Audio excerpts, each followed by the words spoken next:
Hello mga ka-fur mom, yung mga mami dyan ng fur baby. Actually, hindi talaga ako yung mami ni fur baby, pero ako yung nag-alaga sa kanya kasi nung time na andito yung mami niya, nag-travel. Tapos nag-pandemic, nung time na yun, hindi na nakabalik kasi nag-lockdown. So, inalagaan ko si fur baby ng matagal until nag-open ang lahat.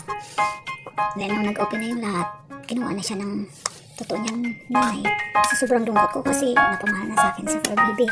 Pero ayan, wala akong magawa. Ayan, so yung late uploads na ito kasi nga puno na yung phone memory ko, so kailangan mag-delete ng files. So ayaw kong mawala yung memory ni fur baby, kaya lahat ng mga compilation, mga na-save kong pictures na ayan, in-edit ko ngayon para ma-upload ko. So ayan, itong isang photos na to, yun yung time na nagkasakit siya after birthday niya. Siguro sabi niya ng vet, wala naman siyang sakit. Parang nalipasan na siya ng gutom.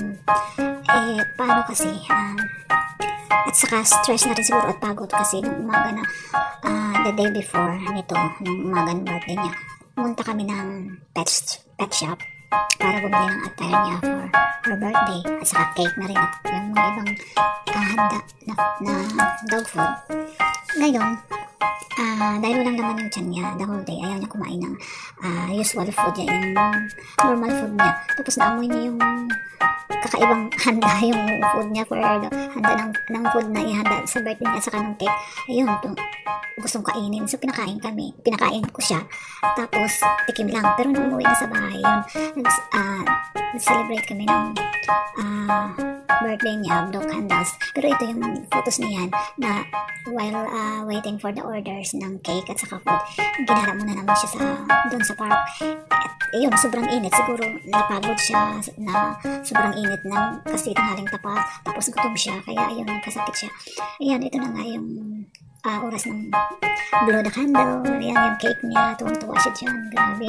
Pero na-stress din siya kasi yung alam mo yun, ayaw na ayaw ni fur baby nang kinukuhanan siya ng video o nang pinipicturan siya, kaya hindi siya masyadong nag-enjoy pag ganun na. Gusto niya na kumain, pero dahil dami pang kaartiyan, kukuha ng pictures, kaya ayan, mukhang nakasimangot siya, stress na siya. Buti na lang yung ibang kuha ay parang cooperative pa siya, pero stress na siya dyan. Ayun, pagkatapos niyan, pinakain na namin. Sobrang dami ng kinain niya, siguro nabigla yung tiyan niya sa sobrang gutom, tapos biglang nalamanan ng solid na mga karne yun. Hindi ko na malala kasi 2020 pa yun eh. So ayun, sobrahan siya ng kain, so naimpatso siguro. Tapos ang kinabukasan, nakita ko nag-vomit siya, tapos yun na nga, matangay siya. So dinala namin sa vet, pero sabi nga ng salamat naman, sabi ng vet, okay siya, very healthy siya. So ayun, yun lang. Tingnan ko pa kung meron yung ibang mga may mga video siya at saka mga iba pang pictures na i-upload ko, kasi gusto kong ma-save yung memories niya, kasi hindi ko na siya makita. Bumalik na siya sa China.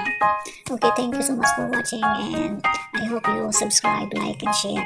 And please, kung gusto niyo man, pwede kayo mag-comment, kahit na bashing or good comments, okay lang, whatever you want.